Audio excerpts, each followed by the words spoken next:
Aquí vemos un glóbulo rojo moviéndose a través de un capilar sanguíneo y en esta otra imagen un vaso del xilema en el interior de una planta. En este tema, la pregunta que nos va a guiar va a ser qué estructuras tienen animales y plantas para el transporte de nutrientes y cómo están perfectamente adaptadas para su función. Es el tema 3.4, transporte del bloque de organismos. Recuerda que puedes conseguir estos apuntes que vamos explicando en estos vídeos en PDF en este link que se muestra en la pantalla y también en la descripción. Y puedes hacerte ya miembro Probiología para tener acceso a más recursos y ventajas. Mucho ánimo y continuamos disfrutando de las maravillas de la biología.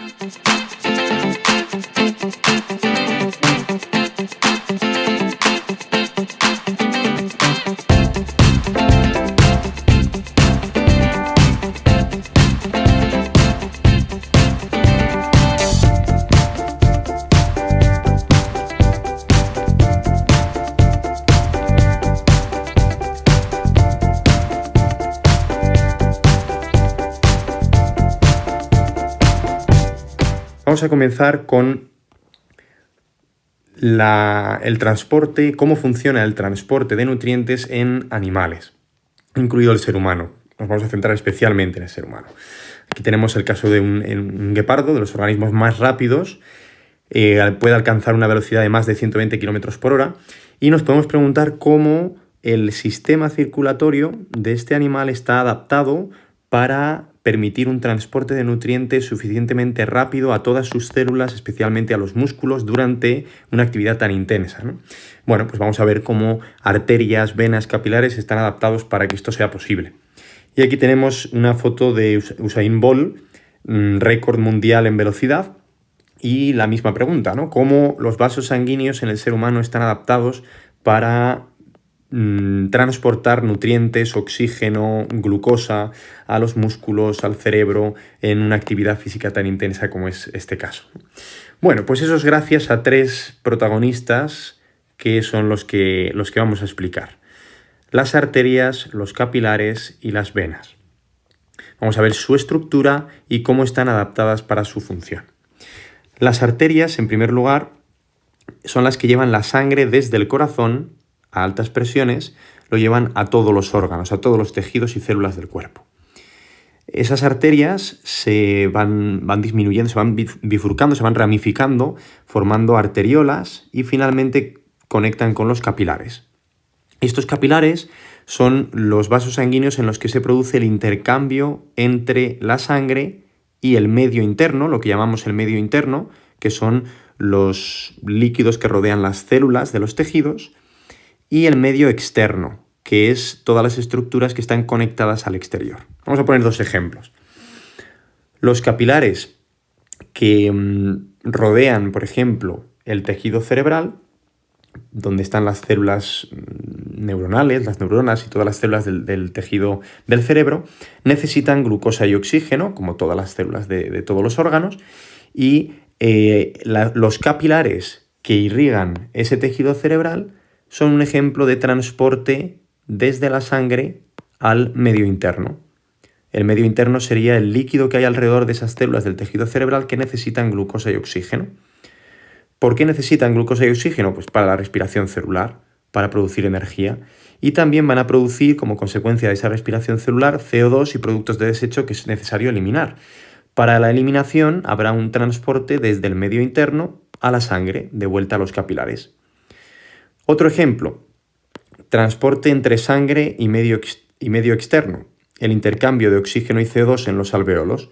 En este caso, el oxígeno y CO2 se intercambian en los alvéolos que están conectados al exterior. Por eso estamos aquí hablando de medio externo, pero también son capilares. Los capilares que están rodeando a los alvéolos producen ese intercambio desde la sangre al medio externo.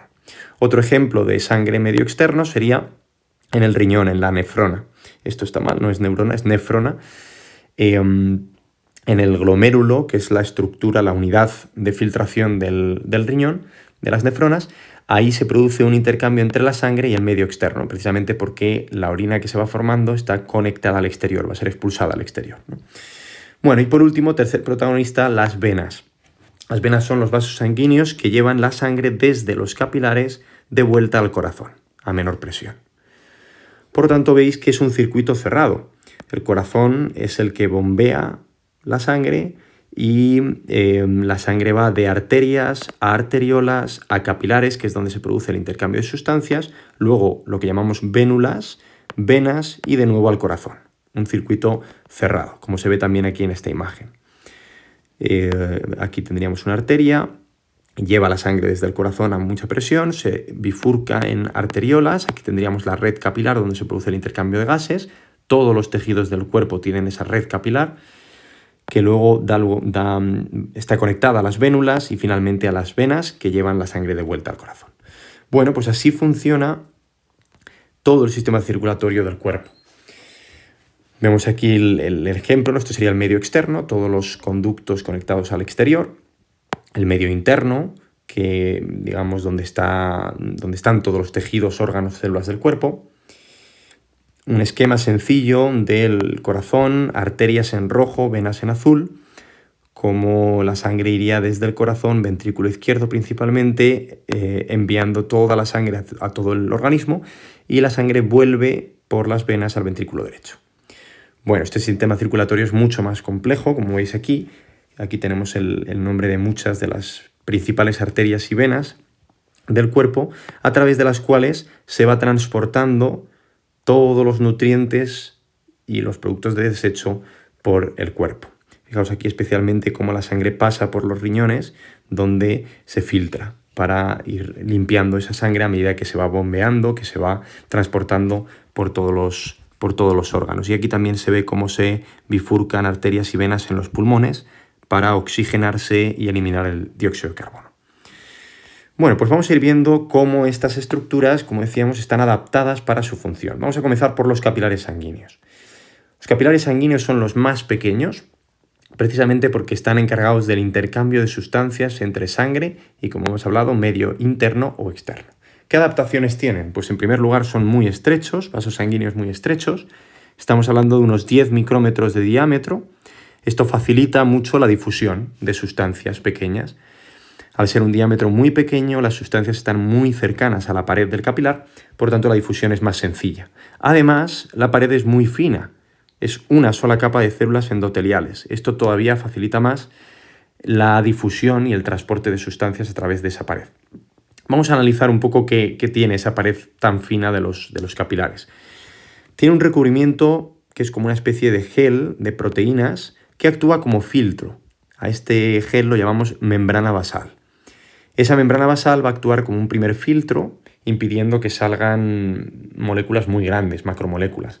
Solo pueden salir moléculas pequeñas, partículas muy pequeñas, como nutrientes, glucosa, proteínas pequeñas pueden salir. Y además la pared del capilar tiene poros que también actúan como filtro.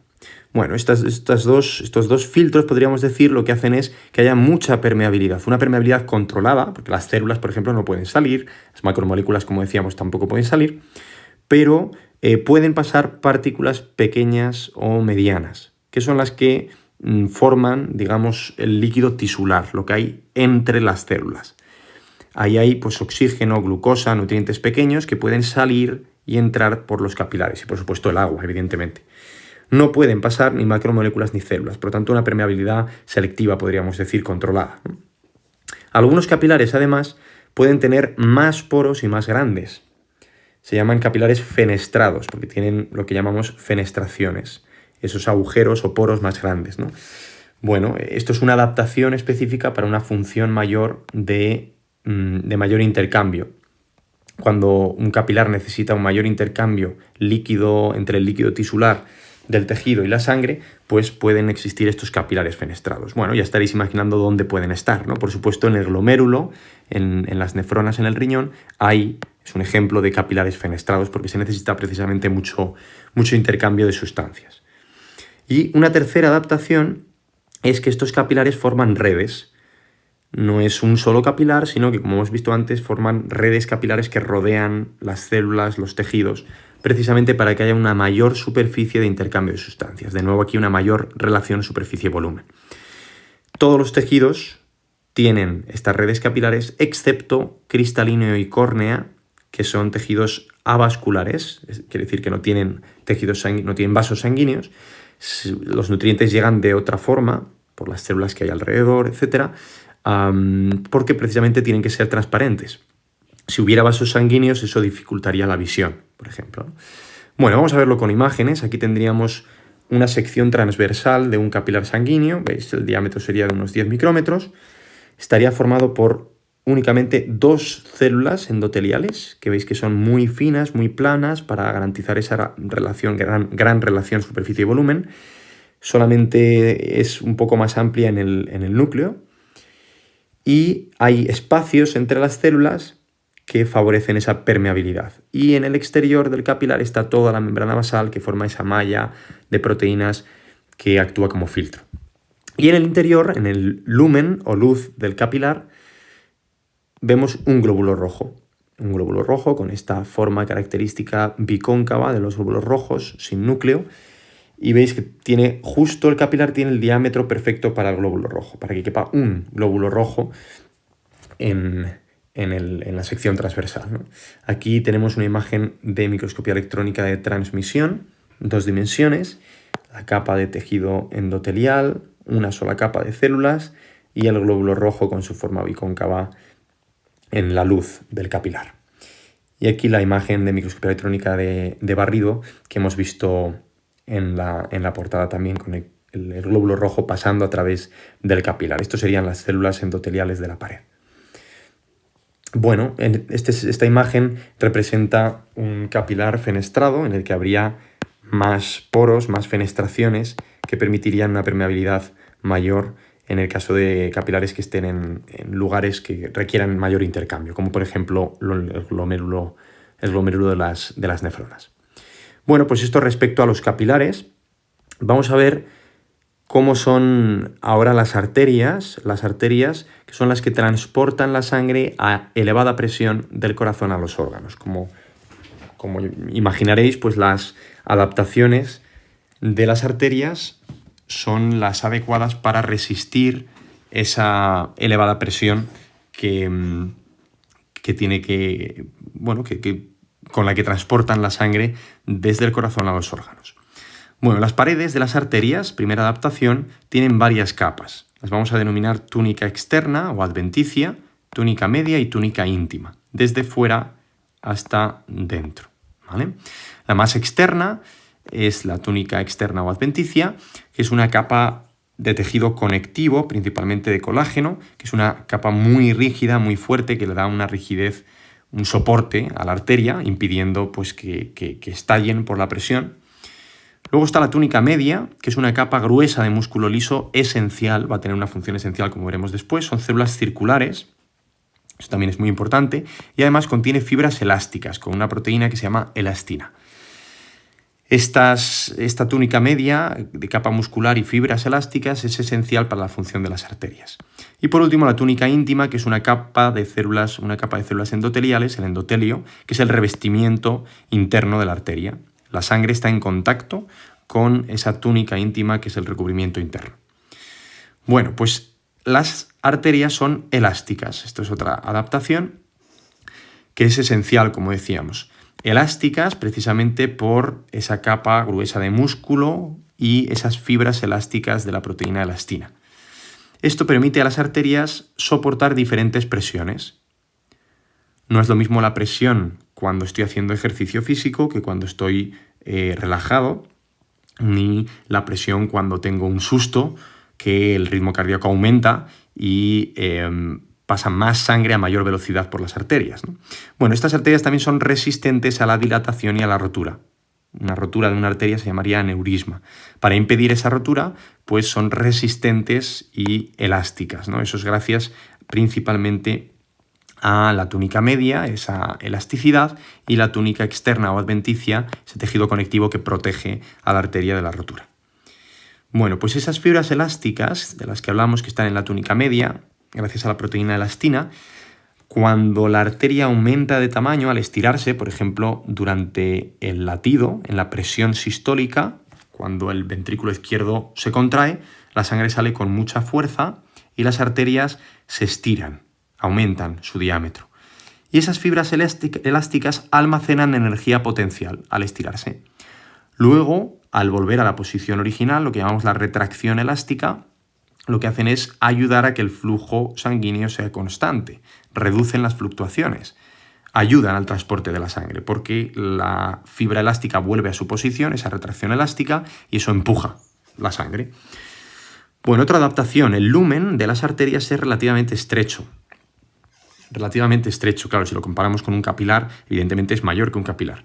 Pero al tener una capa muy gruesa de músculo, la luz, la parte interna de la arteria, el lumen, es relativamente estrecho y esto ayuda a mantener una presión arterial y un flujo altos.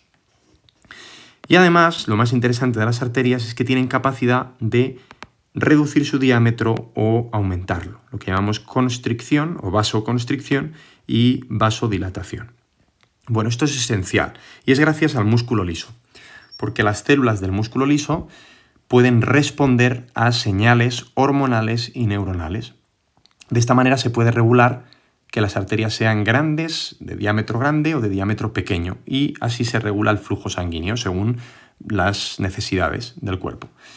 La vasoconstricción ocurre cuando estas células circulares de músculo liso de las paredes de las arterias se contraen. Esto produce una reducción del diámetro del lumen y por tanto una reducción del flujo sanguíneo. Esto puede ocurrir, por ejemplo, pues cuando estamos en un ambiente frío, el cuerpo reacciona con una respuesta de vasoconstricción, de manera que así se conserva más el calor en los órganos y en el interior del cuerpo. Y eso lo hace mediante esa contracción de las células del músculo liso. También durante una reacción alérgica ocurre esa vasoconstricción, un shock anafiláctico que produce hipotensión, una reducción de la tensión, de la velocidad del flujo sanguíneo. Y por eso es necesario para, digamos, prevenir o impedir que esa reacción alérgica, ese shock anafiláctico, reduzca tanto el flujo sanguíneo hacia el corazón que sea insuficiente y pueda haber pues, una muerte por reacción alérgica aguda. La inyección de adrenalina produce vasoconstricción inmediata y eso recupera el flujo sanguíneo habitual, provocando esa vasoconstricción de la que hemos hablado. Cuando esas células del músculo liso se relajan, lo que ocurre es vasodilatación. Aumenta el diámetro del lumen y aumenta el flujo.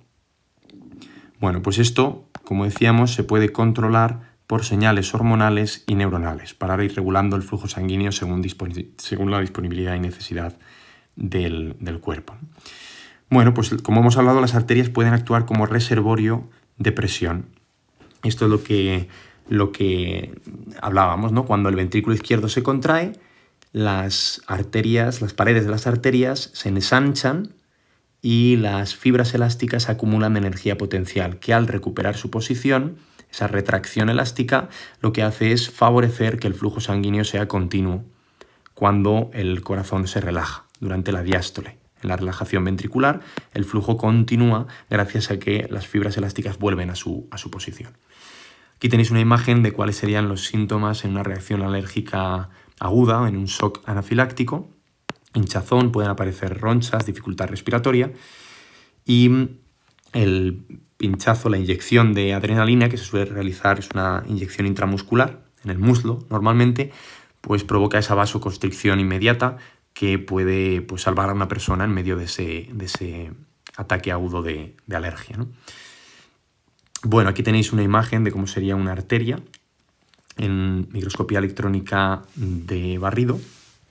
En 3 dimensiones, veis los glóbulos rojos y la capa gruesa con las 3 capas de las que hemos hablado, de fibras musculares, de fibras elásticas.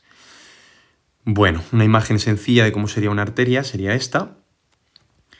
Veis aquí la luz de la arteria, la túnica íntima, la más cercana, la que está en contacto con la sangre, la túnica media con las células de músculo liso y las fibras elásticas, y la capa externa, túnica externa, que lleva las fibras de colágeno para dar solidez y rigidez a la arteria.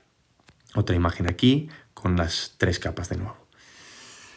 Bueno, pues las arterias nos permiten también medir el pulso, la frecuencia cardíaca, precisamente porque cuando pasa el flujo sanguíneo impulsado por la fuerza del corazón, del latido del corazón, podemos detectar ese ensanchamiento de las arterias, ¿no? Es lo que llamamos el pulso, ¿no? La onda de presión provocada por un latido del corazón, que produce estiramiento de la arteria y después el retroceso, ¿no? Se produce un pulso por cada latido, eso nos permite calcular la frecuencia del pulso, que equivale a la frecuencia cardíaca, los latidos por minuto del corazón. Bueno, ¿cómo se realizan estas mediciones?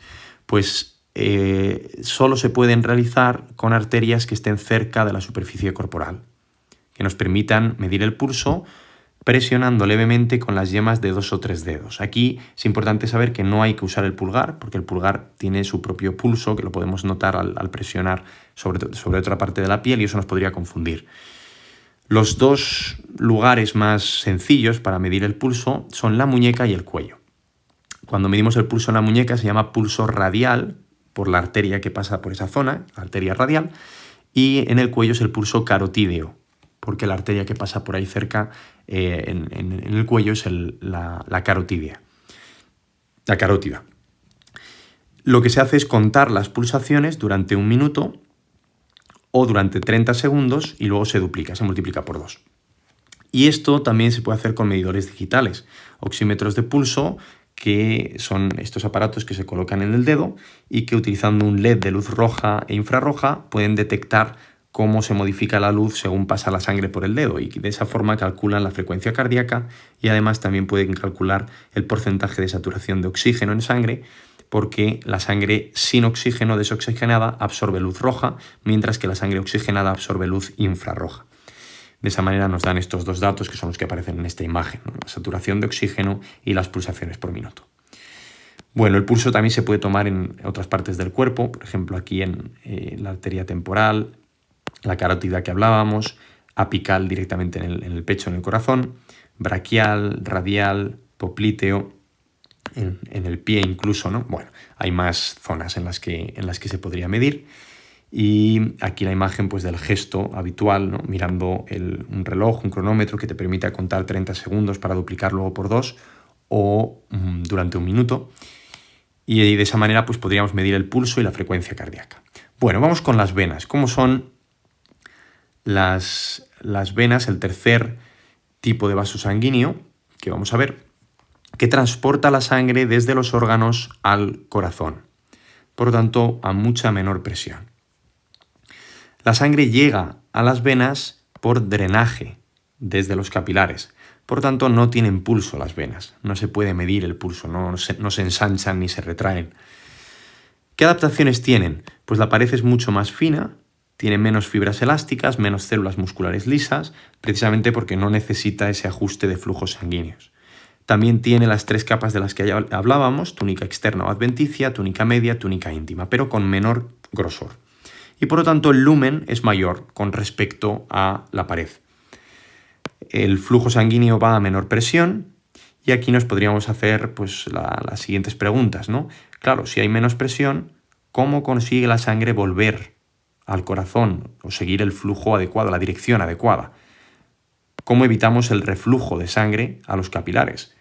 ¿Cómo evitamos que haya un retorno insuficiente al corazón, ¿no? Bueno, pues esto es una adaptación específica de las venas que tienen válvulas de una sola dirección, válvulas de cierre con 3 solapas de tejido que se proyectan hacia el interior de la vena y que aseguran que la dirección del flujo sanguíneo sea la adecuada. Claro, estas válvulas que veis aquí en esta imagen, esto serían las proyecciones del tejido, lo que hacen es que cuando la sangre va en la dirección correcta están abiertas, cuando hay reflujo las válvulas se cierran, impidiendo que la sangre vaya en dirección opuesta.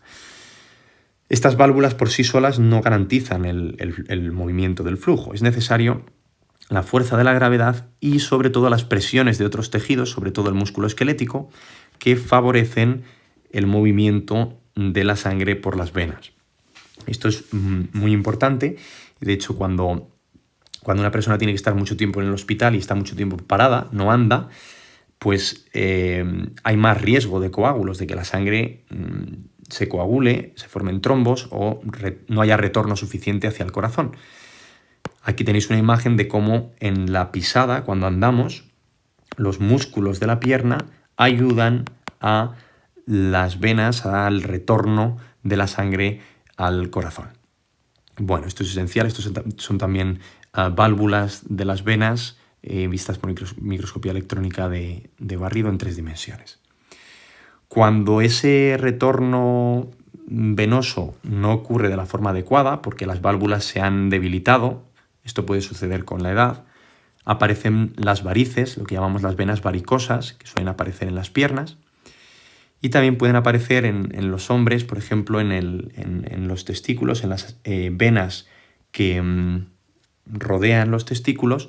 Si hay alguna válvula que no funcione bien, pueden inflamarse un poco esas venas y bueno, se pueden ver directamente, el hombre lo puede ver como que hay una zona hinchada que le puede molestar, le puede doler, y eso puede ser causa en algunos casos de infertilidad porque los espermatozoides no se forman bien, aumenta la temperatura en el testículo por la inflamación y la cantidad de sangre que hay, y eso no favorece la formación adecuada de espermatozoides. Bueno, pues con esto terminamos la parte de los 3 vasos sanguíneos principales, capilares, arterias y venas, y vamos a ver un detalle más de qué ocurre. Bueno, vamos a ver primero, antes de pasar a la oclusión de las arterias, cómo diferenciamos entre arterias y venas por microscopía, en imágenes de microscopía. Aquí vemos cómo son las arterias, decíamos un lumen más pequeño con respecto al grosor de la pared. En cambio, las venas vemos un lumen mucho más amplio con respecto al grosor de la pared. Esto las hace también a las venas mucho más flexibles y de hecho vamos a ver que en las imágenes de microscopía pues con mucha frecuencia las arterias aparecen más redondas. Fijaos aquí el grosor de la capa, la túnica íntima, túnica media, túnica externa o adventicia, y las venas aparecen más dobladas, más flexibles, ¿no?, con un lumen mayor y un grosor de pared menor. Aquí vemos de nuevo una vena, una arteria, grosor de la pared, lumen más reducido y un lumen más amplio y una forma más irregular. En estas 2 imágenes también se ve muy bien, vena, arteria, y aquí también una vena y una arteria con su capa muscular especialmente ancha. Bueno, en los exámenes del Bachillerato Internacional pueden aparecer preguntas en las que aparezca una imagen y debemos ser capaces de identificar y distinguir arteria de vena y explicar sus características y sus diferencias y cómo están adaptadas para el transporte y para su función. Bueno, oclusión de arterias coronarias. ¿Qué ocurre, como en esta imagen, si una arteria, esto es una arteria, cuyo lumen se ha estrechado muchísimo? Vemos que aquí hay una acumulación de tejido, de colesterol, de lípidos. Bueno, eso que vemos ahí en esa imagen es lo que se llama una placa de ateroma, aterosclerosis, que es una acumulación de lípidos, principalmente colesterol, en las paredes arteriales. La pared se ensancha, se engrosa, porque se acumula dentro lípidos, principalmente colesterol. Esa placa de ateroma, por el flujo sanguíneo, puede llegar a romperse, formando un coágulo que puede tapar la arteria totalmente, lo que llamamos una oclusión, que provoca que no lleguen nutrientes a los tejidos que irriga esa arteria. Esto es lo que llamamos isquemia. Y según el tiempo que esa arteria esté ocluida, pues puede producir la muerte del tejido, teniendo consecuencias especialmente graves, ¿no? Depende de dónde esté la arteria. Lo más grave es cuando esto ocurre en las arterias coronarias, que son las que irrigan el corazón, los músculos del corazón. Y esto produce un infarto de miocardio del músculo del corazón, que es característico el dolor en el pecho que se siente cuando esto ocurre, que se llama la angina de pecho, un infarto de corazón. Y también puede ocurrir en las arterias cerebrales, también es muy grave, produciendo un infarto cerebral o ictus. Bueno, vamos a ver aquí las arterias coronarias de las que hablamos. Esto es el corazón, la aorta, que sale del ventrículo izquierdo. Pues antes de salir la aorta se bifurca, salen de la aorta una arteria coronaria por la izquierda y una arteria coronaria por la derecha, que luego se bifurcan para irrigar todo el músculo del corazón. Bueno, pues estas arterias coronarias veis que son muy estrechas, entonces si se forman ahí acumulaciones de lípidos, como decíamos, de colesterol, pues pueden formarse esas placas que pueden terminar por obstruir esas arterias coronarias, matando tejido del músculo del corazón y produciendo, por lo tanto, que no se contraiga adecuadamente y produciendo el infarto. Esto sería una arteria normal y una arteria que se está obstruyendo. Fijaos, esto se puede observar a través de radiología, de técnicas de radiología. Se inyecta un líquido de contraste al paciente por la sangre y por la radiografía, digamos, por la imagen de radiografía, se puede ver por dónde pasa la sangre y se pueden ver zonas en las que las arterias coronarias se han estrechado. Esto sería una arteria estrechada. Fijaos cómo sería la arteria abierta y aquí se ve que hay un estrechamiento de la arteria.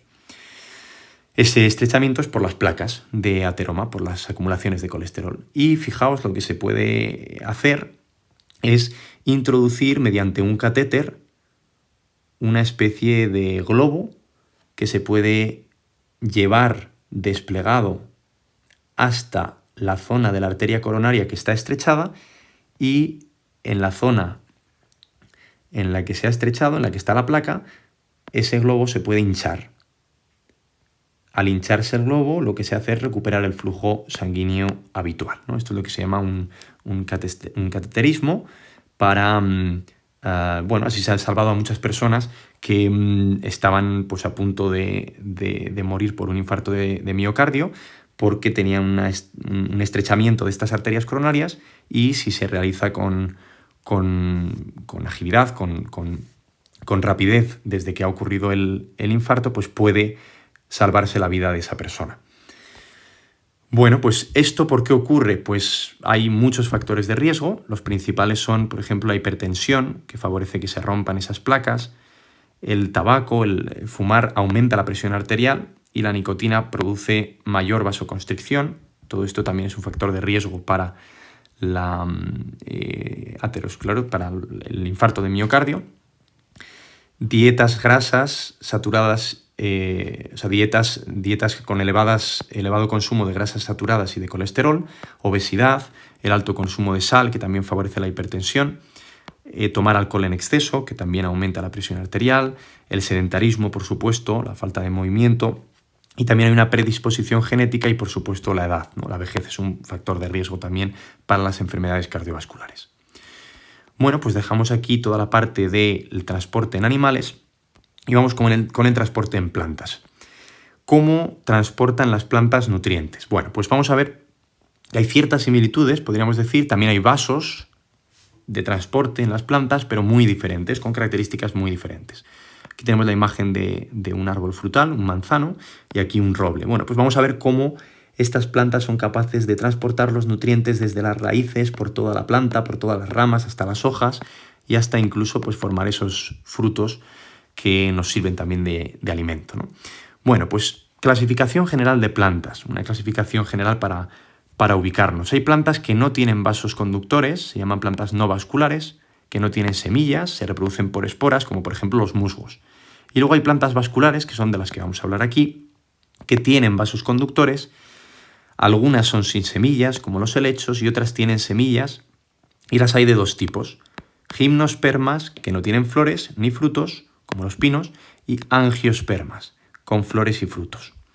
Dentro de las que tienen flores y frutos, angiospermas, tenemos las monocotiledóneas y dicotiledóneas. Se llaman así porque unas tienen una sola hoja embrionaria y las dicotiledóneas tienen dos hojas embrionarias. Bueno, pues aquí vamos a hablar sobre todo de las dicotiledóneas, que tienen dos hojas embrionarias, como las judías o, por ejemplo, el roble, como muchos de los árboles que conocemos. Bueno, pues estas plantas vasculares tienen dos tipos de tejido vascular. Un tejido que denominamos xilema, que es el que transporta agua y sales minerales, lo que denominamos la savia bruta, desde las raíces hasta las hojas. Este tejido del xilema va creciendo en el centro del tallo y va creciendo en forma de anillos que se van acumulando en el interior del tronco y que son los que estamos acostumbrados a ver en una sección transversal de un tronco de un árbol. Cuando se corta un árbol vemos estos anillos que empiezan en el centro y se van acumulando a medida que el tronco se va haciendo más ancho. Bueno, pues estos son el tejido del xilema que se va creciendo a lo largo de los años, ¿no? Cada año es un anillo de esta sección transversal. Las líneas que se van acumulando forman una parte clara más ancha y una parte oscura. La parte clara es la parte de mayor crecimiento, cuando el xilema ha crecido más durante la primavera y el verano, o épocas más lluviosas, y la parte oscura es menor crecimiento durante el otoño y el invierno, o épocas más secas. De manera que también el análisis de esas líneas, de esos anillos del xilema, nos permite saber no solo la edad de la planta, sino también las condiciones climáticas. Y luego está el otro tejido vascular, que es el floema, que es el que transporta compuestos de carbono como azúcares y aminoácidos, nutrientes, por toda la planta. Bueno, pues vamos a ver cómo transporta el xilema el agua desde las raíces hasta todas las partes de la planta, ¿no? Es un movimiento unidireccional, desde las raíces hasta las hojas y demás partes de la planta, y es contra la gravedad. ¿Quién impulsa ese movimiento del xilema contra la gravedad hacia todas las partes de las plantas? Bueno, pues son principalmente dos procesos. Principalmente la transpiración, que es la pérdida de agua por los estomas en las partes aéreas de la planta, y la presión radicular, que es la entrada de agua por ósmosis en las raíces. Vamos a ver en primer lugar la transpiración, que es el principal mecanismo. En las partes aéreas de la planta, lo que ocurre, aquí tenemos una ampliación, es que en la parte, sobre todo en la parte de atrás de las hojas, tenemos los estomas, que hemos visto en temas anteriores. Por los estomas se van evaporando moléculas de agua que arrastran las demás moléculas de agua que están pegadas por cohesión y adhesión, y esto crea una presión negativa por dentro de los conductos del xilema que impulsa las moléculas de agua hacia arriba. Como vemos aquí en el tallo, si ampliáramos esta imagen, en estos conductos del xilema, las moléculas de agua irían pegadas unas con otras por esas fuerzas de cohesión, gracias a los puentes de hidrógeno, y eso sería suficiente para contrarrestar la fuerza de la gravedad y que las moléculas de agua vayan subiendo por el xilema, la savia bruta, desde las raíces hasta las partes más altas de la planta. Y en las raíces, el agua iría entrando hacia la raíz no solo por esa cohesión y adhesión de la que hemos hablado, sino también por presión radicular, porque dentro de la raíz hay mayor concentración de sales minerales, de partículas que fuera, y eso hace que el agua entre por ósmosis. Por lo tanto, esos dos procesos garantizan que el xilema se mueva en dirección contraria a la gravedad. Bueno, ¿y qué adaptaciones tienen estos vasos del xilema? Pues son células muertas, sin contenido ni membrana celular, lo pierden durante el proceso de maduración de estas células, por lo tanto son tubos huecos que están especializados específicamente para el transporte de la savia bruta. Y además estas paredes, segunda adaptación, están reforzadas con un polímero que se llama lignina, que se une a la celulosa de la pared celular y que le da esa resistencia, rigidez e impermeabilidad que necesitan para cumplir su función. Esa lignina se va depositando en forma de anillos o espirales dentro de los vasos del xilema. Aquí vemos una imagen. Esto sería un vaso conductor del xilema. Veis que son células muertas, sin contenido, que han perdido pues todos sus orgánulos, su núcleo, y que tienen en su interior esa lignina que se va depositando en forma espiral para darle rigidez. Además, estos vasos del xilema tienen unos poros en su pared que se llaman hoyos o punteaduras, que lo que hacen es garantizar ese transporte de agua, transporte lateral, podríamos decir, movimiento de agua fuera y dentro del xilema. Aquí vemos una imagen real de microscopía en la que se ve la lignina cómo se acumula en esos vasos conductores del xilema. Bueno, pues vamos a ver ahora, por último, cómo estos tejidos del xilema y del floema están distribuidos en una planta dicotiledónea, en el tallo y en la raíz, porque la distribución es diferente. Fijaos, en el tallo vamos a tener estas capas.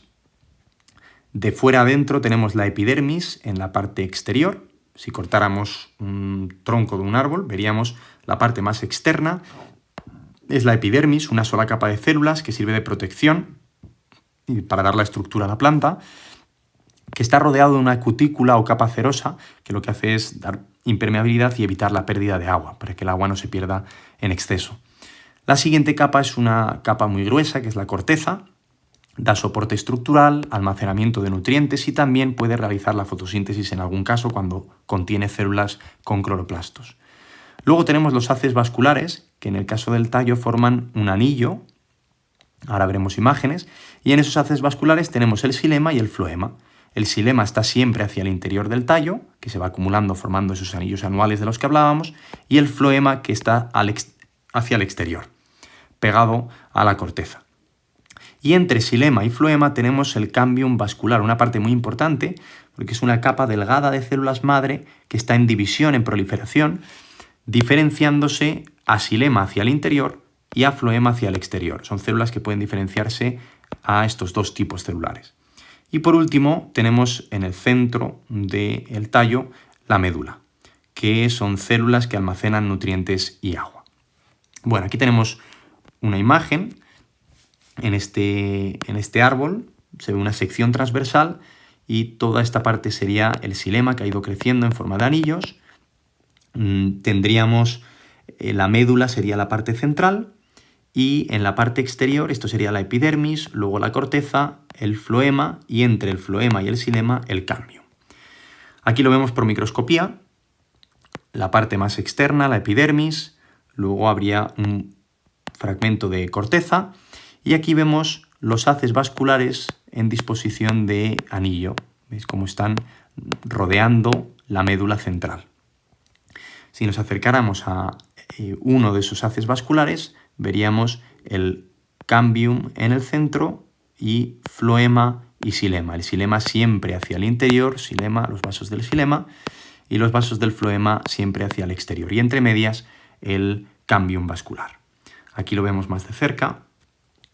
Estos serían los vasos del floema, el cambium vascular, las células madre y el xilema.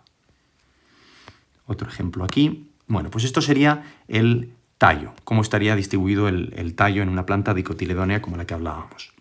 Si cogiéramos una sección de aquí, de nuevo epidermis, la corteza, cambium vascular y xilema hacia el interior, floema hacia el exterior. La raíz tiene otra disposición, tiene prácticamente los mismos tejidos, con alguna diferencia, no hay médula en la raíz normalmente, pero se distribuyen de forma diferente. También hay una epidermis en la capa exterior, que además tiene proyecciones que se llaman pelos radiculares para aumentar la absorción de agua y sales minerales, aumentando esa relación superficie-volumen. No tiene cutícula cerosa, aquí no nos interesa esa impermeabilidad para no perder agua, sino al revés, aumentar la absorción, la capacidad de absorción. También tienen esa capa de corteza y los haces vasculares forman un cilindro central, lo que llamamos el cilindro vascular, con forma de estela, como de una estrella, como de cruz. El xilema forma el interior de esa estrella o cruz y los huecos los rellena el floema. Aquí se ve muy bien en esta imagen. Esto sería una sección transversal de una raíz, epidermis con sus proyecciones de pelos radiculares. Tendríamos una corteza con esas células que almacenan nutrientes y en el interior vemos el xilema formando esa cruz o esa estrella y el floema alrededor del xilema, formando ese cilindro vascular característico. Bueno, pues esta sería la distribución en las raíces. Aquí vemos imágenes de microscopía que también en los exámenes pueden preguntaros, que distingáis si es raíz, si es tallo, dónde está el xilema, dónde está el floema, que expliquéis la distribución de los tejidos. También os pueden pedir que dibujéis con precisión esta distribución de los tejidos y deberíamos ser capaces de dibujarlo de forma sencilla, pero muy claramente cómo están distribuidos estos tejidos en caso de tallo y de raíz. Bueno, pues lo dejamos aquí.